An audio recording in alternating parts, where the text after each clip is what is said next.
ನಮಸ್ಕಾರ. ರಿವ್ಯೂ ಚಾನಲ್ಗೆ ಸ್ವಾಗತ. ನಾನು ಸೌಖ್ಯ ಗಾಂವ್ಕರ್. ಇದು ಕರ್ನಾಟಕ ಸರ್ಕಾರಕ್ಕೆ ಸಂಬಂಧಪಟ್ಟ 100 ಶಾಸಕರ ಬ್ರೇಕಿಂಗ್ ನ್ಯೂಸ್. ಸಿದ್ದರಾಮಯ್ಯ ಸರ್ಕಾರ ಕರ್ನಾಟಕ ಕೈ ಸರ್ಕಾರಕ್ಕೆ ಸಂಬಂಧಪಟ್ಟಂತೆ ಇದು ಅತ್ಯಂತ ಆಘಾತಕಾರಿ ಸುದ್ದಿ. ರಾಹುಲ್ ಗಾಂಧಿಯವರ ಕಿವಿಗೆ ಅಪ್ಪಳಿಸಿರೋದು. ಒಬ್ಬರಲ್ಲ ಇಬ್ಬರಲ್ಲ, ಈಗಾಗಲೇ ಹೇಳಿದಾಗೆ 100 ಶಾಸಕರದ್ದು ಇದು ವಿಷಯ. ಏನು ಹಾಗಾದರೆ ರಿಪೋರ್ಟ್ ಇರ್ತಾ ಹೋಗ್ತೀವಿ. ಮಿಸ್ ಮಾಡಿದ್ರೆ ನಮ್ಮ ಚಾನಲ್ನ ಸಬ್ಸ್ಕ್ರೈಬ್ ಮಾಡಿ, ನಿಮ್ಮ ಅಭಿಪ್ರಾಯ ಕಮೆಂಟ್ ಮಾಡಿ ತಿಳಿಸಿ. ಎಸ್ ವೀಕ್ಷಕರೇ, ಸದ್ಯ ಈಗ ವೆಸ್ಟ್ ಬೆಂಗಾಲು ಮತ್ತು ಎಲ್ಲ ರಾಜ್ಯಗಳ ಚುನಾವಣೆ ಆಯಿತು, ಫಲಿತಾಂಶ ಬಂತು. ಕಾಂಗ್ರೆಸ್ಗೆ ನಿಟ್ಟುಸಿರು ಬೀಳುವಂಥ ಫಲಿತಾಂಶವಿದು. ಯಾಕಂದರೆ ಕೇರಳದಲ್ಲಿ ಮುಸ್ಲಿಂ ಲೀಗ್ನೊಂದಿಗೆ ಮೈತ್ರಿ ಮಾಡಿಕೊಂಡಾದರೂ ಸರ್ಕಾರ ಆಯಿತು. ಮತ್ತು ವೆಸ್ಟ್ ಬೆಂಗಾಲಲ್ಲಿ ಹೇಗೂ ಅಲ್ಲಿ ನಿರೀಕ್ಷೆ ಇರಲಿಲ್ಲ. ತಮಿಳ್ನಾಡಿನಲ್ಲಿ ಸಣ್ಣ ಭಾಗ ಆದರೂ ಸಿಕ್ತು ಸರ್ಕಾರದಲ್ಲಿ. ಹಾಗಾಗಿ ಉಸಿರಾಡೋ ಫಲಿತಾಂಶವೇ. ಇದಾದ ಮೇಲೆ ಕರ್ನಾಟಕದಲ್ಲಿ ದೊಡ್ಡ ಬೆಳವಣಿಗೆ ನಿರೀಕ್ಷೆ ಅಂತೂ ಇದೆಯಲ್ವಾ. ಶಾಸಕರು ಏನು ಮಾಡ್ತಾರೆ, ಯಾರಿಗೆ ಪಟ್ಟ ಕಟ್ಟಿದ್ರೆ ಏನು ಮಾಡ್ತಾರೆ, ಅದನ್ನು ಹೆಂಗೋ ನಿಭಾಯಿಸ್ತಿದ್ದಾರೆ. ಸದ್ಯಕ್ಕೆ DK ಕೊಟ್ಟ ಮಾತನ್ನು ಮುಂದಕ್ಕೆ ತಳ್ಳೋ ಪ್ರಯತ್ನ ಆಗ್ತಿದೆ. ಇದರ ನಡುವೆ ಅಪ್ಪಳಿಸ್ತಾ ಇರೋದು 100 ಶಾಸಕರ ಬೆಚ್ಚ ಬೀಳಿಸುವಂಥ ಸುದ್ದಿ ಕಾಂಗ್ರೆಸ್ ಹೈಕಮಾಂಡ್ಗೆ. ಅದೇನಪ್ಪ ಅಂತ ಕೇಳಿದ್ರೆ, BJP ಶತಾಯಗತಾಯ ಕರ್ನಾಟಕದಲ್ಲಿ ಅಧಿಕಾರ ಹಿಡಿಯೋದಕ್ಕೆ ಮುಂದಾಗಿಬಿಟ್ಟಿದೆ.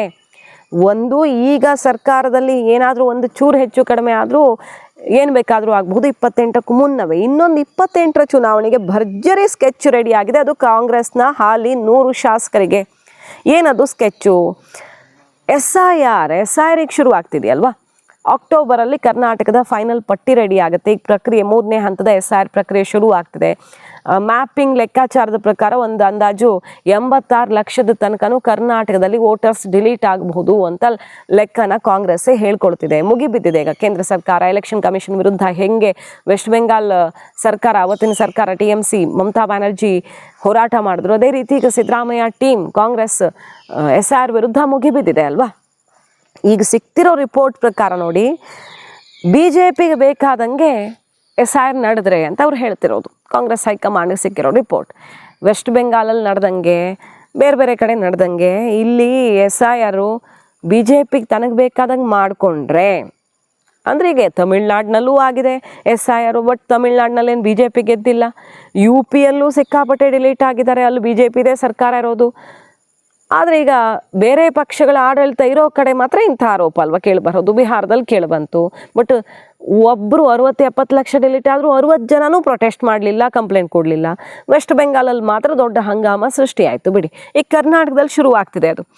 SIR ಪ್ರಕ್ರಿಯೆ ನಡೆದು 86 ಲಕ್ಷ ಅಲ್ಲ ಬಿಡಿ, 80 ಲಕ್ಷನೇ ಡಿಲೀಟ್ ಆದರೂ ಒಂದೊಂದು ಕ್ಷೇತ್ರದಲ್ಲಿ 10, 25, 30 ಸಾವಿರ ಮತಗಳು ಹೋಗ್ತವೆ. ಅಂದರೆ ವಿನ್ನಿಂಗ್ ಮಾರ್ಜಿನ್ ಏನಿತ್ತಲ್ಲ ಈ 23 ಎಲೆಕ್ಷನ್ದು, ಅದಕ್ಕಿಂತ ಜಾಸ್ತಿ ಡಿಲೀಟ್ ಆಗಿಬಿಡುತ್ತೆ ಸುಮಾರು ಕ್ಷೇತ್ರಗಳಲ್ಲಿ. ಒಟ್ಟು ಕಾಂಗ್ರೆಸ್ನ ಹಾಲಿ ಶಾಸಕರಲ್ಲಿ ಮಿನಿಮಮ್ 100 ಜನ ಸೋಲ್ತಾರಂತೆ. ಮಿನಿಮಮ್ ಇದು. ಸೊ ಕಾಂಗ್ರೆಸ್ಗೆ ಹೆಚ್ಚಂದರೆ ಡಬಲ್ ಡಿಜಿಟ್ ಬಂದರೆ ಕಷ್ಟ.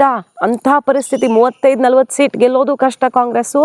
ಈ SIR ಪ್ರಕ್ರಿಯೆ ಕರ್ನಾಟಕದಲ್ಲಿ ನಡೆದ್ರೆ ಅನ್ನುವಂಥ ಬೆಚ್ಚಿ ಬೀಳಿಸುವ ರಿಪೋರ್ಟ್ ಒಂದು ಈಗ ಕೈಪಾಳ್ಯವನ್ನು ಅಪ್ಪಳಿಸಿದೆ. ಕಾಂಗ್ರೆಸ್ ಶಾಸಕರು ಈ ಥರ ಸೋತ್ಬಿಟ್ರೆ 1994ರಲ್ಲಿ ಏನು ಬಂದಿತ್ತಲ್ಲ ರಿಸಲ್ಟು, ಆ ಸ್ಥಿತಿಗೆ, ಅತ್ಯಂತ ಹೀನಾಯ ಸ್ಥಿತಿಗೆ 28ರ ಚುನಾವಣೆಯಲ್ಲಿ ಬಂದು ತಲುಪಬೇಕಾಗತ್ತೆ.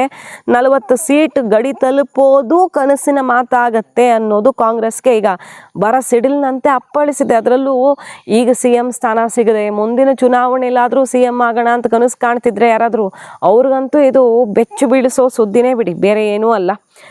ಸೊ 94ರಲ್ಲಿ ಸೋಲು ಅನುಭವಿಸಿದ್ರು. ಮುಂದಿನ ಚುನಾವಣೆ ಹೊತ್ತಿಗೆ SM ಕೃಷ್ಣ, ಮಲ್ಲಿಕಾರ್ಜುನ್ ಖರ್ಗೆ ಇಂಥವರೆಲ್ಲ ಬಹಳ ದೊಡ್ಡ ದೊಡ್ಡ ನಾಯಕರಿದ್ರು. ಪಕ್ಷ ಆದರೂ ಎದ್ದು ನಿಲ್ಲೋ ಥರ ಮಾಡೋದಕ್ಕೆ ಈಗ ಯಾರಿದ್ದಾರೆ ಸಿದ್ದರಾಮಯ್ಯನವ್ರ ಬಳಿಕ, ಆ ಥರ ಪಕ್ಷ ಎದ್ದು ನಿಲ್ಲೋದೇ ಕಷ್ಟ. ಕರ್ನಾಟಕದಲ್ಲಿ ಮತ್ತು ಅಧಿಕಾರ ಹಿಡಿಯೋದೇ ಇನ್ನು ಎಷ್ಟೋ ವರ್ಷಗಳಾಗಿಬಿಡಬಹುದು. ಈ SIR ಪ್ರಕ್ರಿಯೆಯೊಂದು 28ರಲ್ಲಿ ಹೊಡೆತ ಕೊಟ್ಟರೆ ಅನ್ನೋ ಮಟ್ಟಿಗೆ ಬೆಚ್ಚೆ ಬಿದ್ದಿದೆ ಕೈಪಾಳಯ್ಯ. ಈಗ ಶುರುವಾಗ್ಬಿಟ್ಟಿದೆ ನೋಡಿ. BJP ವಿರುದ್ಧ ಕಾಂಗ್ರೆಸ್ ವಕ್ತಾರರೆಲ್ಲ ಮುಗಿಬಿದ್ದಿದ್ದಾರೆ. ಮೈಸೂರಲ್ಲಿ ಒಂದೊಂದು ಕ್ಷೇತ್ರದ ಎಕ್ಸಾಂಪಲ್ ಕೊಟ್ಟಿದ್ದಾರೆ. ಲಕ್ಷ್ಮಣ್ ಅವರು, ಇವರು ತನ್ವೀರ್ ಸೇಠ್ ಅವ್ರ ಕ್ಷೇತ್ರದಲ್ಲಿ 43,000 ಮುಸ್ಲಿಮರ ಹೆಸರೇ ಡಿಲೀಟ್ ಆಗ್ತಿದೆ. ಅದು ಹೆಂಗೆ ಅಂತ ಕೇಳ್ತಿದ್ದಾರೆ ಅವರು. ಬರೀ ಮುಸ್ಲಿಮ್ರ ಹೆಸರು, ಬೇರೆ ಎಲ್ಲ ಜಾತಿದು ಸೇರಿ ಧರ್ಮದ ಸೇರಿ 10-12 ಸಾವಿರ, 43 ಸಾವಿರ ಮುಸ್ಲಿಮ್ರದ್ದೇ ಹೆಸರು ಡಿಲೀಟ್ ಆಗೋ ಥರ ಆಗಿದೆ ಮ್ಯಾಪಿಂಗಲ್ಲಿ. ಕಂಪೇರ್ ಮಾಡ್ತಾರಲ್ಲ, 2002 ಆಗಿದ್ರ ಜೊತೆ ಮ್ಯಾಪಿಂಗು ಆ ಹೆಸರು ಇದೆಯಾ, ಪ್ರಾಬ್ಲಮ್ ಇಲ್ಲ ಅಂದರೆ ಡಾಕ್ಯುಮೆಂಟ್ಸ್ ಕೊಡಬೇಕು. ಜನನ ಪ್ರಮಾಣ ಪತ್ರ, marks card, SLC marks card, ಬೇರೆ ಬೇರೆ ಮಾರ್ಕ್ಸ್ ಕಾರ್ಡ್ಗಳಿಗೆ ಅವಕಾಶ ಇದೆ. ಜಾತಿ ಪ್ರಮಾಣ ಪತ್ರ, ಪಿಂಚಣಿ ಡೀಟೇಲ್ಸ್ ಇರಬಹುದು, ಜಮೀನು ಪತ್ರ ಇರ್ಬೋದು, ಈ ಥರ ಏನಾದ್ರು ಒಂದು ಕೊಡಬೇಕಾಗುತ್ತೆ. ಆಧಾರ್ ಕಾರ್ಡಲ್ಲೆಲ್ಲ ನಡೆಯಲ್ಲ. ಸೊ ಇದ್ಯಾವುದೂ ಇಲ್ಲ ಅಂದರೆ ನೀವು ಓಟ್ ಹಾಕೋಕ್ಕಾಗಲ್ಲ.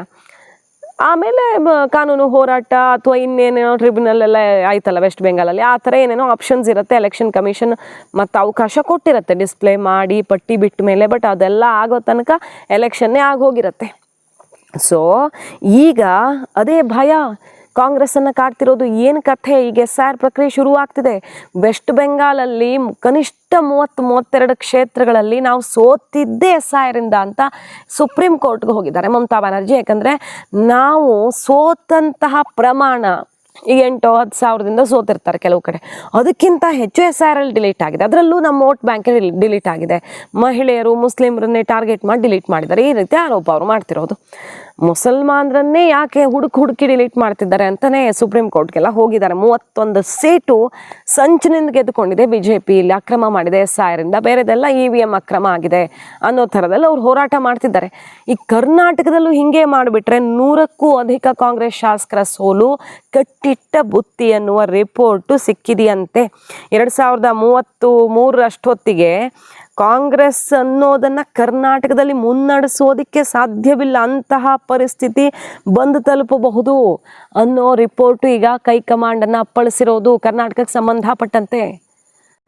ಒಂದು ಕಡೆ RSS ಟಾಸ್ಕ್ ಕೊಟ್ಟು ಇಡೀ ರಾಜ್ಯದಲ್ಲಿ ಭರ್ಜರಿ ಕೆಲಸ ಶುರು ಮಾಡಿಬಿಟ್ಟಿದೆ. 23ರಲ್ಲಿ RSS ಕೈ ಕೊಡ್ತು ಕರ್ನಾಟಕದಲ್ಲಿ BJPಗೆ ಅನ್ನೋ ಆರೋಪ ಎಲ್ಲ ಕೇಳಿ ಬಂದಿತ್ತಲ್ಲ. ಮತ್ತು ಯಡಿಯೂರಪ್ಪನವರು, ಸಂತೋಷ್ ಅವರು ಡಿಫ್ರೆನ್ಸು ಅದೆಲ್ಲ ಇತ್ತಲ್ಲ. ಈಗ ಅದನ್ನೆಲ್ಲ ಬದಿಗೊತ್ತಿ ಯಡಿಯೂರಪ್ಪನವರು ಕೂಡ 100% ಕೆಲಸ ಮಾಡಬೇಕು, RSS ಕೆಲಸ ಮಾಡಬೇಕು ಅಂತ ಈಗಾಗಲೇ ಕಾರ್ಯಾಚರಣೆ ಶುರುವಾಗ್ಬಿಟ್ಟಿದೆ. ವಿಜಯೇಂದ್ರ ಅವ್ರಿಗೆಲ್ಲ ಎಲ್ಲರ ವಿರೋಧದ ನಡುವೆಯೂ ಕೂಡ ಮತ್ತೆ ಶಕ್ತಿ ತುಂಬಿದ್ದಾರೆ. ಸಂತೋಷ್ ಅವರು ಅಖಾಡಕ್ಕೆ ಧುಮುಕಿದ್ದಾರೆ. ಭಾಗವತ್ ಅವರು ಕಾರ್ಯಕರ್ತರಿಗೆ RSSಗೆ ರಾಜ್ಯ ವ್ಯಾಪಿ ಕರ್ನಾಟಕದ ಉದ್ದಗಲಕ್ಕೂ ಕೂಡ ತಯಾರಿ ಶುರು ಮಾಡೋಕೆ ಆಲ್ರೆಡಿ ಆದೇಶ ಕೊಟ್ಬಿಟ್ಟಿದ್ದಾರೆ. ಬಂಗಾಳದ ಬಳಿಕ ದಕ್ಷಿಣ ಗೆಲ್ಲೋದಕ್ಕೆ ಕರ್ನಾಟಕದ ಮೇಲೇ ಸಿಕ್ಕಾಪಟ್ಟೆ ಕಾನ್ಸಂಟ್ರೇಷನ್ ಶುರುವಾಗ್ಬಿಟ್ಟಿದೆ ಅನ್ನೋದು ಕಾಂಗ್ರೆಸ್ನ ಆತಂಕ. ಸೊ ಇದೇನಾದರೂ ವರ್ಕೌಟ್ ಆಗಿಬಿಟ್ರೆ ಕಾಂಗ್ರೆಸ್ಸು ಕರ್ನಾಟಕದ ಕನಸು ಕಾಣೋಕ್ಕೂ ಸಾಧ್ಯ ಇಲ್ಲ. ದಕ್ಷಿಣದಲ್ಲಿ ಕರ್ನಾಟಕದಂಥ ರಾಜ್ಯ, ಸಂಪನ್ಮೂಲ ಭರಿತ ರಾಜ್ಯ. ಕೇರಳ ಏನು ದೊಡ್ಡ ಲೆಕ್ಕ ಅಲ್ಲ. ಕರ್ನಾಟಕದಲ್ಲಿ ಸರ್ಕಾರ ಇದ್ದರೆ ಇಡೀ ದೇಶದಲ್ಲಿ ಬೇರೆ ಎಲ್ಲಿ ಇಲ್ದಿದ್ರೂ ಕೂಡ ಪಕ್ಷ ರನ್ ಮಾಡಬಹುದು ಅನ್ನೋದೊಂದು ಆತ್ಮವಿಶ್ವಾಸ ಇರುತ್ತೆ ಕಾಂಗ್ರೆಸ್ಗೆ. ಬಟ್ ಅಂತಹ ರಾಜ್ಯ ಕಳ್ಕೊಳ್ಳೋದು ಒಂದು ಸಲಕ್ಕಲ್ಲ, ದಶಕಗಳವರೆಗೆ ಮತ್ತೆ ಎದ್ದೇಳೋಕ್ಕಾಗದ ರೀತಿ ಕಳ್ಕೊಳ್ಳೋದು ಅಂದರೆ ಇದು ಬಹಳ ಆಘಾತಕಾರಿ ಸಂಗತಿ ಅಲ್ವಾ. ಹಾಗಾಗಿ ಈ SIR ವಿಚಾರದಲ್ಲಿ ಮೈಯೆಲ್ಲ ಕಣ್ಣಾಗಿ ವಿರೋಧಿಸೋದಕ್ಕೆ ಮತ್ತು ಸಾಧ್ಯವಾದಷ್ಟು ತಮ್ಮ ಮತದಾರರು ಮೈನಸ್ ಆಗದಿರೋ ರೀತಿಗೆ ಕಾಪಾಡಿಕೊಳ್ಳೋದಕ್ಕೆ ಟಾಸ್ಕು ಈಗ ರಾಜ್ಯ ನಾಯಕರ ಹೆಗಲೇರಿದೆ. ನಿಮ್ಮ ವೋಟನ್ನು ಕದೀತಾ ಇದ್ದಾರೆ. ಎಲೆಕ್ಷನ್ ಕಮಿಷನ್ ಮೂಲಕ BJPಯವರು ವೋಟನ್ನು ಕದೀತಾ ಇದ್ದಾರೆ. ನೀವೇನಾದರೂ ಕೇಳಿದ್ರೆ ಕರೆಕ್ಟಾಗಿರುವಂಥ ಮಾಹಿತಿಯನ್ನು ಕೊಡುವಂಥದ್ದಿಲ್ಲ, ಕೊಡಲ್ಲ.